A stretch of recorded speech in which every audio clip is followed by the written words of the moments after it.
देखिए, मैं आपको पहले बता दूं, ये मेरा पर्सनल चैनल है। इंडिया और पैलेस्टीन के बीच में जिस तरीके से पक्षपात कर रहे हैं हम लोग, हमने इसको धर्म की लड़ाई बना दिया है, हमने इसको रिलीजन से जोड़ दिया है, ये बहुत ही गलत है। अभी कर्नाटका में एक रैली निकली जिसमें हमारे मुसलमान भाई बहनों ने पैलेस्टीन के लिए एक शांतिपूर्वक तरीके से रैली निकाली है। और उसमें कुछ रैडिकल आउटफिट्स जो हैं, रैडिकल विचारधारा वाले जो हैं, वो ये कह रहे हैं कि कर्नाटका में कांग्रेस के आने की वजह से ये सब हो रहा है। तो इस तरह की अफवाह को और आप बढ़ाइए ना, आम जनता के बीच में फैलाइए ना।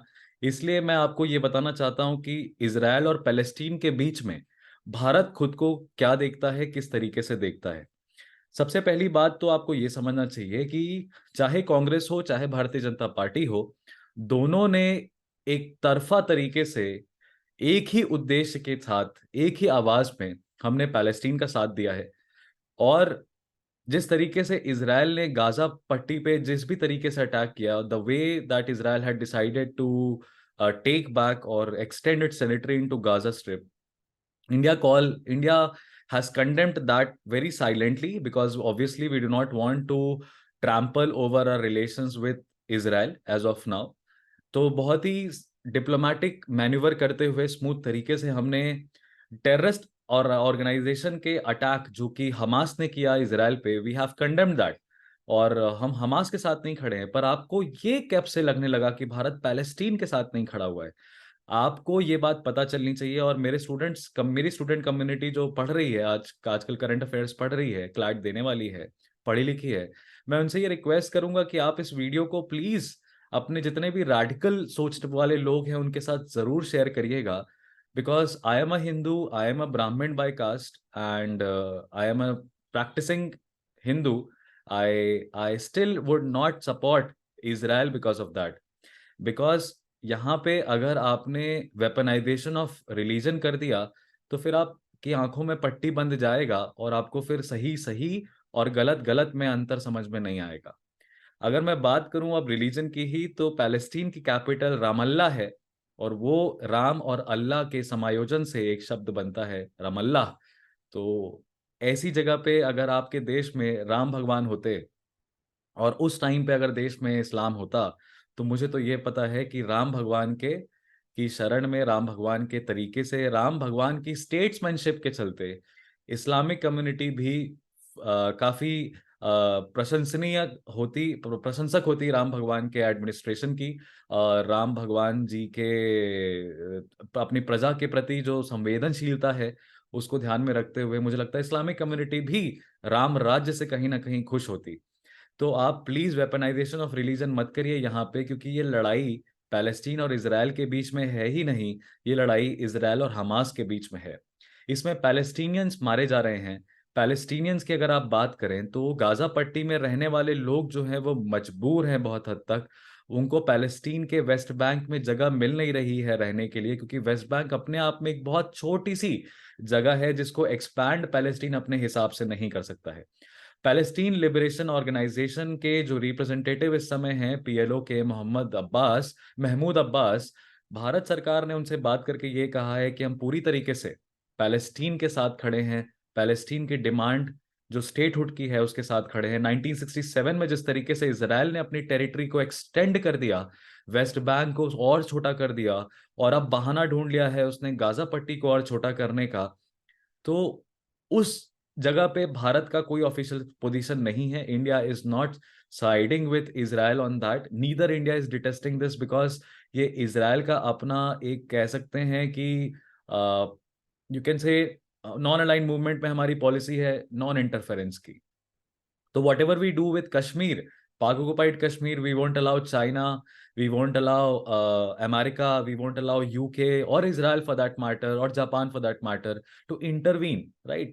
Whatever is happening in the Sri Lanka, whatever is happening, what India is saying, India is taking a very calculative approach, because we do not interfere in the domestic politics. So what is going on between Israel, Palestine with respect to the territorial expansion, that is the discretion of Israel and Palestine, and India will have a voice. India will say, but India will not take sides. That is the point, because it is ultimately have to be decided between Israel and Palestine, और Israel और Palestine ने आपसी तौर पे मुस्लिम brotherhood की बात करें और एक तरफ हम इसराइल की बात करें, जिसको यूके, जर्मनी, नेटो देश एक तरीके से समर्थन शो कर रहे हैं। ऑलरेडी ट्रूस हो चुका है इनके बीच में, कैंप डेविड अकॉर्ड्स 1978 हो चुका है इनके बीच में, जहां पे दोनों देशों ने एक दूसरे की पॉलिटिकल बाउंड्रीज को रिस्पेक्ट किया है। हालांकि जब भी हमास अटैक करता है इसराइल पे, तो इसराइल पैलेस्टीन की तरफ देख के, पीएलओ की तरफ देख के यही कहता है कि तुमसे ये क्यों नहीं संभाले जा रहे, PLO why don't you do something about Hamas. Actually Hamas की वजह से इसराइल को हर बार एक बहाना मिल जा रहा है अपनी टेरिटरी को एक्सपैंड करने का, पैलेस्टीनियंस को एक छोटे से जगह पे समेटने का। तो आप इसको धर्म की लड़ाई मत बनाइए, ये धर्म की लड़ाई नहीं है। याद रखिएगा, ये लड़ाई जेरूसलम की होती, ये लड़ाई शुरू हुई होगी अलक्सा मॉस्क से, पर खत्म अलक्सा पे नहीं होगी। इस लड़ाई में मोटिवेशन कहीं ना कहीं रिलीजियस है, बिकॉज वो उन लोग का 1000 1500 साल का इतिहास है। तो मोटिवेशन तो वो रहेगा, लेकिन उस वजह से लड़ाई नहीं हो रही है। लड़ाई हो रही है जमीन के टुकड़े की, लड़ाई हो रही है राइट टू होम की, लड़ाई हो रही है स्टेट हुड की। तो इंडिया इन जगह पे, इस ऑफिशियल पोजीशन पे खुद को कहाँ पाता है? तो इंडिया उसी पोजीशन पे खुद को रखता है जो हमारे साथ 1947 में हुआ था। भारत और पाकिस्तान के विभाजन में बहुत लोग मारे गए थे। आंकड़े कहते हैं कि 10 million, to an extent, where the lives of 10 million people, that is close to 1 crore people, were ravished, were damaged because of that. And almost more than 1 million people, 10 lakh से ज्यादा लोगों ने अपनी जानें गंवाई हैं। और ये हमारा बहुत कोई पुराना इतिहास नहीं है। 75 years back only we have witnessed all of this, but we have made peace with the history.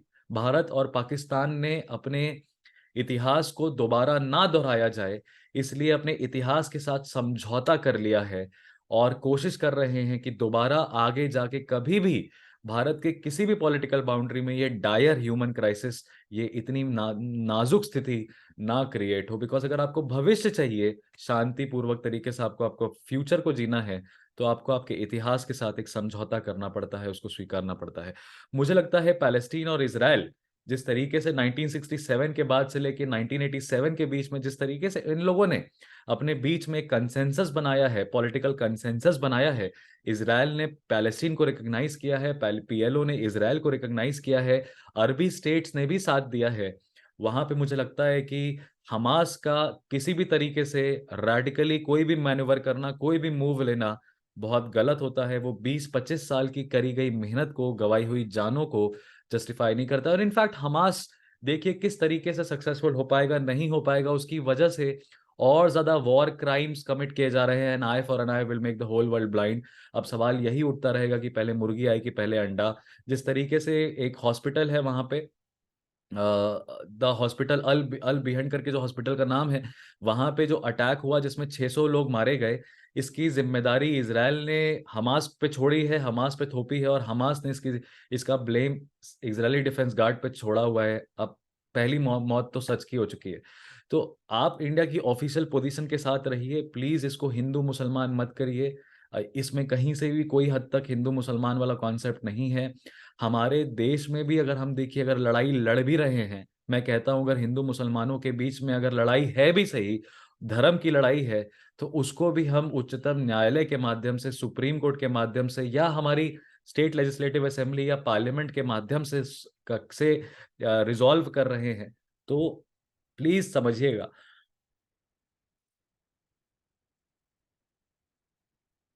That is what you we need to understand, okay? That इस पूरी लड़ाई में, इस पूरी लड़ाई में किसी भी तरीके से हिंदू मुसलमान की बात नहीं है। कर्नाटका में हिजाब बैन लगता है तो हम हाई कोर्ट तक जाते हैं, हाई कोर्ट पे इस चीज का फैसला छोड़ते हैं। तो इसीलिए मैं बहुत शॉर्ट में आपको इंडिया का ऑफिशियल पोजीशन क्या है वो आपके सामने रख रहा हूं, और ताकि आप ज्यादा से ज्यादा लोगों के साथ ये शेयर करिए, और किसी भी तरह के रिलीजियस फैनेटिज्म में मत पड़िएगा। इसको प्लीज, सोशल मीडिया से बहुत जल्दी ही क्या होता है कि फेक न्यूज जो है वो अगर आपके रिलीजियस सेंटिमेंट को हर्ट कर रही है, तो वो बहुत जल्दी पॉपुलर हो जाती है। और हमारे यहाँ पे भारत देश में डिजिटल लिटरेसी है नहीं, तो पॉपुलर न्यूज को लोग रियलिटी या ट्रुथ मान लेते हैं, और उसके बेसिस पे फिर रिएक्शन देने लगते हैं।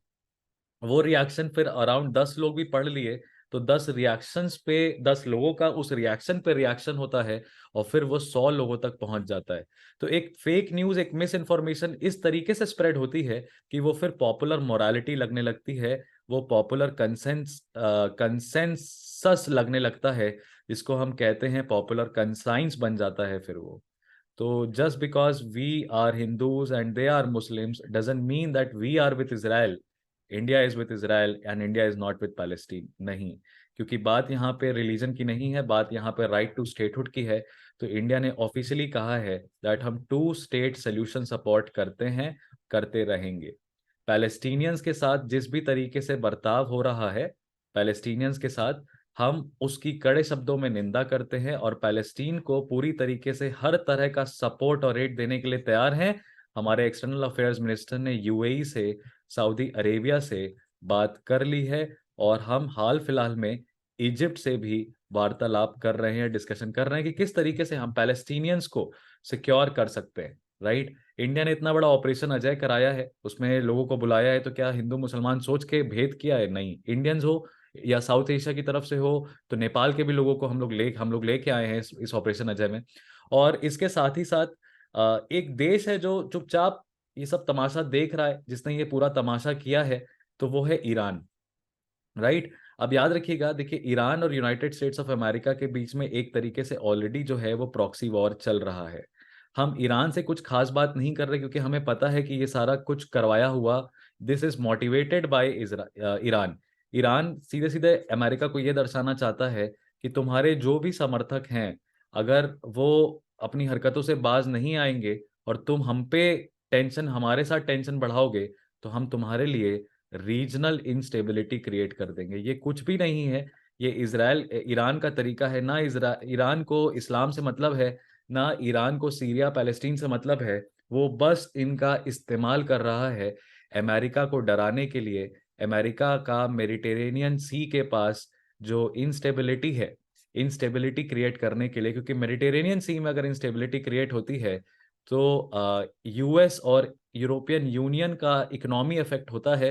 यूएस और ईयू का अगर इकोनॉमी इफेक्ट होता है, तो आप समझिए इस जगह पे ईरान और रशिया जो है, रशिया अपने तरीके से मेडिटेरेनियन सी के पास ब्लैक सी में अपना दबदबा बढ़ा रहा है और ईरान मेडिटेरेनियन सी में हॉस्टिलिटी क्रिएट कर रहा है, जिसके इफेक्ट्स अटलांटिक ओशन में भी देखने को मिलेंगे।